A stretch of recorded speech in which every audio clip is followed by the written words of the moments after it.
All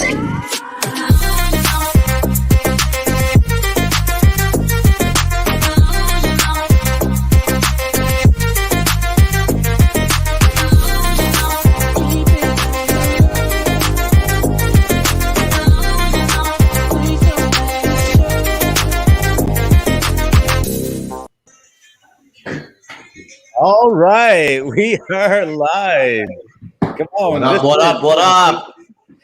Yeah, this is Jason. All right, guys. This is the holiday edition of Magic Monday. I'm your host, Neil D'Souza, with my co-host here. First up, of course, the man, myth, the legend, Jason Vaz. Hey. And, of course, the illustrious Marlon Yee. What's up, Marlon, guys? how you doing? Marlon Yee, man. It's great to have you guys here, even on this holiday edition. Know that you guys are probably having a good time this weekend, and you guys ready to go today? Oh, yes, sir. We're here. Love it. Well, today's special edition for you guys out there, we are going to be doing just investing 101, just some simple tips when it comes to investing. We're going to talk about a few different areas and just start in the conversations. Please feel free if you have any questions. If you've got anything you want to comment, feel free to put that into the chat, and look forward to hearing about that today. And Edward, thank you.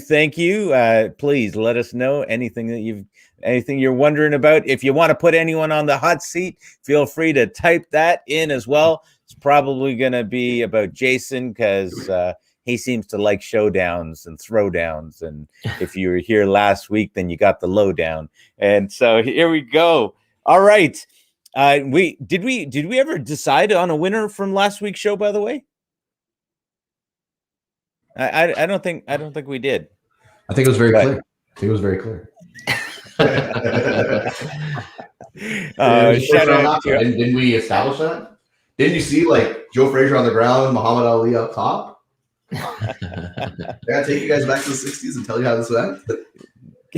Quick shout out to the condo queen, Irene. Thank you so much for being on last week's show. We had a great time, and we hope to have Irene on again to put Jason in his place. We always need someone for that, so that's a great job. Okay, well let's get kicked off here. And Marlon, you're going to be doing an investing 101. Can we cue you up, and are you ready to go? Yeah, sure. I have a couple of notes here. All right, great. All right, guys. So let's go investing 101. So as some of you may know, I'm a mortgage agent, but I'm also a financial advisor. So one of the key things I do here is, teach a lot of first-time home buyers how to save that down payment. You can have all the income in the world, but if you don't have that down payment, you're not getting to that property. So let's start with the first slide, Wyatt. Okay, so the first rule I want to talk about is paying yourself first. Most people usually get a paycheck and, they spend it, they go out, whatever it is, and they pay themselves last. It's the very last thing to think about. The top recommendation I have here is that, as soon as you get paid, pay yourself 10% of whatever you've made. Put it aside. And next slide. And then you need to save it or invest it. Typically you want to have 3 types of savings accounts. You want to have an emergency fund account. We all know what emergencies are. COVID lockdowns, et cetera. We saw what can happen in an extended period of time. Generally, you want to have at least 3 to 6 months worth of your monthly income saved in there. And then you want short-term savings. So this is all for the YOLO stuff, like your vacations, your shopping, anything you're thinking about, maybe going back to taking a temporary course. That's your short-term savings. Usually you want to have that in a medium risk type of investment. For the emergency fund, something very low risk, like a savings account, guaranteed investment certificate, because you're going to need that money. So you don't want any fluctuation in that account. Last but not least, the most important one is your long-term savings. This is where you want to start saving early and consistently. And, this is for like education for your kids and your retirement, anything like that, where you're going to need the money further down the line when your ability to generate income is no longer there. Okay. So using time and consistency. So someone once said that life only gives you 2 things, opportunity and time. Combine these with other important elements such as rate of return and consistency is a powerful way to achieve financial freedom. So we're going to talk about rate of return and consistency. So the first concept we want to talk about here is, it pays to start investing early. So this is the first slide is they're all graphics. I'm going to talk to the graphics, but I'll just kind of explain what they are. So the first one is that, if your parents had saved $1,000 on the day you were born versus had they put $1,000 away for you when you're 16 versus when you're 40 years old. They're using a rate of return of 9% here. But if you look at this, if you look at the power of starting early, you have 339,000 had you started on the day you were born. Just put that $1,000 there, didn't touch it, just let compounding or interest do its thing. If you start when you're 16 years old, you're only at $81,000. This is huge, right? So you see the difference when starting early versus starting late. If you start saving when you're 40 years old, putting $1,000 away till age 65, you're only going to have $9,500. Okay. So, again, to be more realistic, there is a cost to waiting. So the slide below says, if your goal is to save $500,000 for retirement, you're looking at, investing $100 here per month. You can see the difference when you invest $100 per month starting at age 25, you have 471,000 versus, if you start at age 26, you have 430,000. So key thing to recognize there is, just 1 year of waiting to start saving, you've lost out on $41,600. So start early, start right away. And as you can see, if you start later in your life at age 40, you've only saved $112,000. So time and consistency are the key things here, guys. You want to start saving early, especially if you want to buy that first time house. You got to start saving. Okay, the power of compound interest. So this slide is more so on the dollar amount. Obviously, some people can only save $100. Some people only save $20. The more you can save, the better, right? So if you can cut some expenses out of your lifestyle and put it towards those monthly contributions, you can see a big difference here. Saving $20 per month for 40 years will give you $94,000. If you can save $100, you're looking at $471,000. Massive difference, massive difference.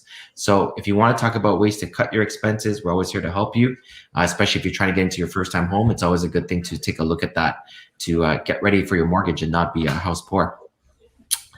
Last slide here. Oh, sorry, second last slide. We want to focus on the rate of return.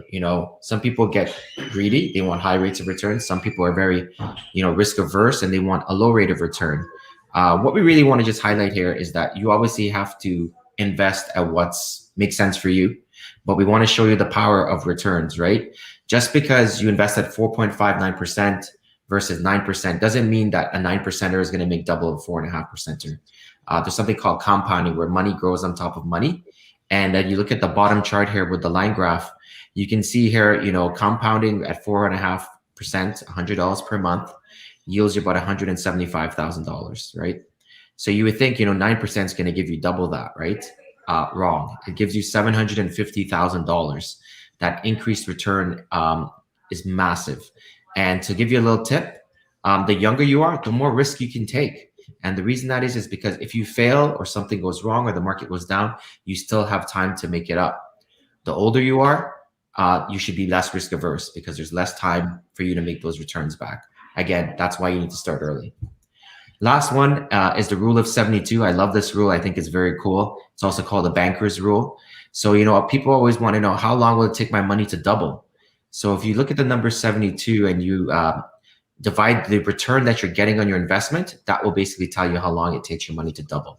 So for example, if you put, 3 into 72, it means it makes 24 years for your money to double. If you find an investment that's paying you 6%, 6 into 72 gives you 12. Means it takes 12 years for your money to double. And last but not least, let's say you find an investment that's paying 12%, similar to what private lending kind of pays. 12 into 72 means your money doubles every 6 years, right? We have a lot of 6 years in our lives. So, I'm not telling you to shoot for the stars all the time, but know what your risk tolerance is. And that's just a good, simple formula that will, help get you towards your goals. Wow. Love it, Marlon. Well, let me say right off there that, you can't hear me? Oh, I can. Okay. So what I was going to say was that now I don't recommend this for everyone, but when I first got married, one of the first things we did was we actually lived poor, and we lived on one income, and we were able to bank that entire amount because we did that for 1 year and be able to do a lot of other things after that, including buying a house and that. And it really gave us a huge jump forward. Now, again, I don't recommend that because, hey, it's not necessarily the most fun way to live, but I can say that off of what Marlon was saying, if you jump in early, it does really compound for you. And I really appreciate you pointing those things out. Even the identifying about the emergency fund and all of these different things. That if you don't have an emergency fund, the downside risk of that, of course, can be pretty huge, right? Because you can then get behind the 8 ball. So, okay, great. Well, let's jump into, since you talked a little bit about private lending, why don't I just jump in? I'll talk a little bit about private lending, and then we'll get Jason to come up afterwards. So, private lending 101, be the bank. Okay, for you guys that don't know what private lending is, first of all, it's as simple as providing a loan that is secured by real estate. Now, anytime you put any type of loan against real estate, that is called a mortgage. Now, what makes it private is that it's given by a private individual, you, the investor. So you're putting, if you're doing private mortgage, you're giving it to someone, a homeowner, then you become the private lender. And that loan is secured, again, by real estate. Now, I just want to talk about that for a second, because a lot of people are like, wait, what are you talking about? We can give loans. We can give mortgages. Yes, you can be the bank. And interestingly enough, that was quite common for the last 1,000 years. It's really only been in the last 100 years that we've moved to a system with the banks funding the loans. And prior to that, it was a lot more by private companies or private individuals, landowners, of course, being primary source for that. So a private mortgage, you can do that. Now, number 3 there, contracted returns. You got a contracted return with private lending, right? Just like with your home mortgage, you're going to get a certain interest rate. There's such things as variables, sure, but it's not an industry norm when it comes to a private mortgage. You set whatever the interest rate is going to be, and you know that that's the interest rate that they're going to be paying. By and large, in the industry, we do interest-only payments to help facilitate people with credit repair, things like that, so that they can get back to the bank, or sometimes it's an investment property, all sorts of reasons, which we can talk about another time. But number 4, this is what the government thinks about private lending. They actually allow you to use RRSPs, registered retirement plan savings. Yes, indeed, you can use those to lend out as a mortgage, because the government recognizes, although it's not a guaranteed investment, they understand that it being secured against real estate really offers you the type of leverage for retirement, so, and safety in that regards. And finally, number 5, you get to choose the loan to value. Well, what does that mean? That means that the higher the loan to value, the loan that you're going to be providing against the value of the house, the value of the property, the higher the interest rate that you can actually secure. And so obviously the more money, Marlon talked a little bit there about 12%. Quite often I talk with my investors, our target is 10 to 12% because of what Marlon was saying there in the rule of 72, which is money doubles, in that 5 to 7 year period every 6 years. And so if you can keep your money in that 10 to 12%, you're going to be doubling your money. You can literally look on a calendar and calculate how often your money is going to be doubling. So that's number 5. You get to choose the loan to value. All right, here's some questions. True or false? Jason or Marlon, you guys can jump in as well. True or false? You get the same benefit as a bank if a homeowner doesn't pay you. True. True. Yes, indeed. If a homeowner does not make a monthly payment, just like you, if you do not make a monthly payment on your mortgage, the bank is allowed to, of course, take your house. And so in the same way, that's what we get to enjoy. Now, true or false? If interest rates go up or down, so does your return on your private mortgage investment. False. False. False, because of course we have a contracted return. You set that price, you set that interest rate, and typically terms are 1-year terms. And so you know what you're going to be making for that year. Sometimes you can do multi-year terms as well, but by and large, you know exactly what you're going to get as a return for your mortgage. So you don't have to worry about those ups and downs. And finally, oh, don't worry if you didn't ace the quiz. You lucked out because you get to follow me on Instagram or Facebook or LinkedIn, or you can just email me at ontarioprivatemortgages@gmail.com. We can talk a lot more about private lending there. That's my shtick. All right. Jason Vaz, the man of the minute, the hour. What do you got for us? Seconds. Alrighty, guys, we're going to talk about something extremely sexy. Extremely sexy. We're going to be talking about real estate. All right. Lending's fun and all, but come on, let's talk about something physical, something that we can hold on to. All right.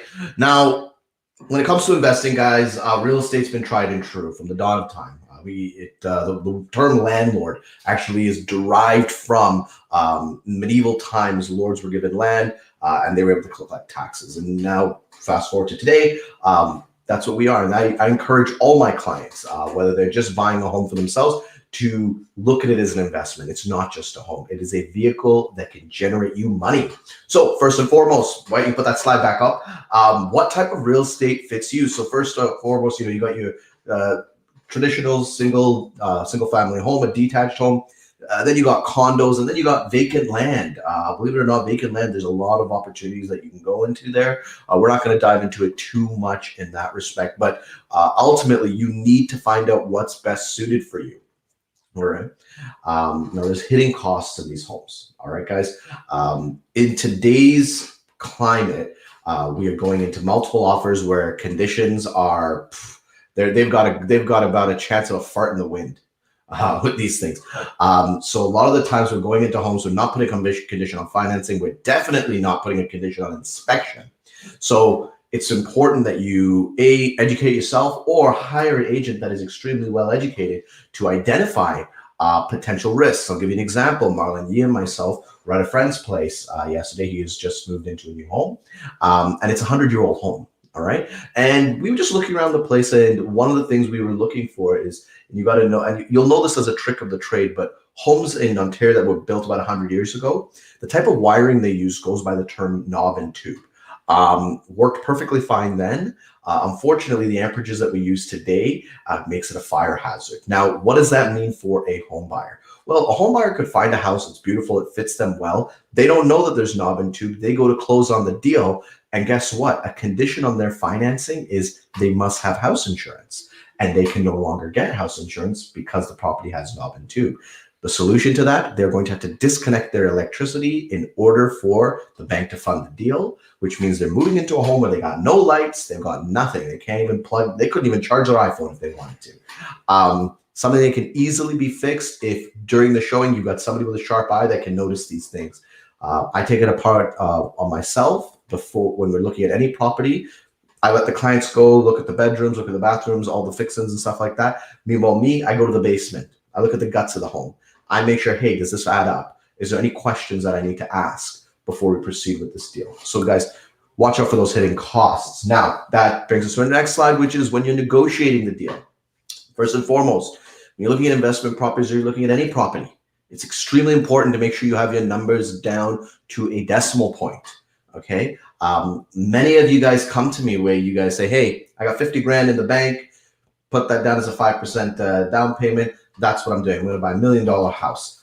That's not how things work. You need to be connected with Marlon Yee or Neil D'Souza. We're going to crunch the numbers down and tell you exactly what you can afford. Only then should you really start looking at homes. All right. Secondly, on that thing is you got to make sure your offer makes sense to you. Just because you can afford something on paper doesn't necessarily mean that you should go ahead and buy it, guys. You need to listen to this. Many a times I have clients that are making, household income of like $100,000. That means they can do a $500,000 purchase. However, their lifestyle prevents them from actually facilitating that kind of loan. And they're in a situation where, it'd be better if they did a $400,000 purchase for their specific lifestyle. So make sure there's a good work-life balance there. Make sure that the amount that you're spending makes sense. Do those two things together, your home is going to go up in value at an average of 6.1% annually. It's been doing so since 1969. So you're definitely going to make a lot of money doing this. All right. So yeah, that's just kind of giving you the quick ins and outs of how to train your brain to look at every real estate purchase as a investment and not as just you moving into a home. Now, guys, as always, if you want more information on how this brain works and how we actually take a home like that, which is a single family home, and show how you can make income on it, you got to contact me, Jason Vaz, from Remax Hallmark.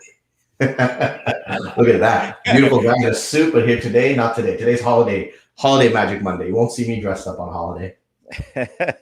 Well, Jason, let me ask you a question there regarding investment properties. How does a realtor like yourself help someone that's looking for an investment property when it comes to that agreement, when it comes to negotiating and putting that agreement together? What are some of the things that you're able to do? Okay, so some of the things, as a barista, what we've been doing is our strategy for the last 2 to 3 years has been buying single family homes and converting them into multifamily homes. It comes with a couple challenges. Now, from the negotiating standpoint, when we're putting the agreement together, here's some of the things we want to look out for. One, we want to make sure that the house is vacant. We cannot stress that enough. We do not want to be assuming tenants. We want to make sure that house is free and clear. Secondly, there's a form that you can get from any municipality, which gives you the right to pull permits on the owner's behalf before you've taken possession of the property. For those of you that don't know, say I buy the house I'm sitting in right now, and I've entered into an agreement of purchase and sale, but it doesn't close for 90 days. Well, that's dead time. That's 90 days I'm just waiting to give them the rest of my funds. Let's be proactive here. By me getting that form signed, I'm able to arrange all my permits so that I can start construction the day I move in. I can start demolition. I can get the ball rolling. So we do two things. We put a small clause in the agreement of purchase and sale that has the owner agree to it. Then we attach those forms to the agreement and make it a part of the agreement. The reason we do this is that, hey, they can't change their mind after. It's a material fact of the deal. We get it signed, everything is good, and bang, we go on to the next one. So that's something that I encourage people to do. The other thing you want to do is that you don't want to junk up your offer. The cleaner, the better in today's market. If you're buying a dilapidated home, instead of listing off every single defect that you want remedied, try to make it a bit more vague. Now, if a contract lawyer was looking at this, he'd be like this. He'd be looking at me saying, this guy's an idiot. I'm not telling you how to get what you want out of it. I'm showing you how to get the deal accepted. Plenty of times I've been on the seller's end where someone's put so many stuff in there and we're reading 7 offers. And the fact that I have to read all this off to my client, mentally, they've detached themselves from your offer. They don't care about how much you're offering. Everyone's offering over asking, so numbers really don't matter. It really boils down to the clauses attached to it. So that's something that you want to consider there is that, hey, make it clean, but make sure your point is heard. So whatever's important, make sure that's stuck in the agreement. Yeah, love it. Love it. Well, there's obviously, you talked about some different types of investments. You talked about single family homes and then about being able to convert them. Obviously, there's multi-unit properties, which of course, I love and love to talk about.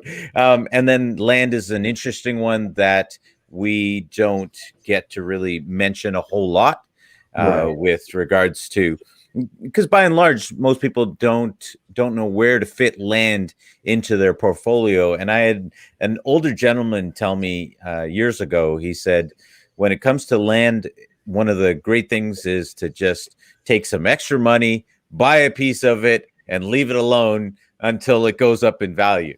Now, of course, we know for the developers out there, they're looking for land so that they can go ahead and build on top of it once that area is going to be reasonably profitable.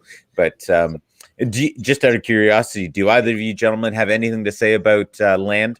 We really didn't touch on it. I'm quite optimistic about land purchases. And from a different perspective, everything you said, 100% I agree. Buy it, hold it, don't think about it.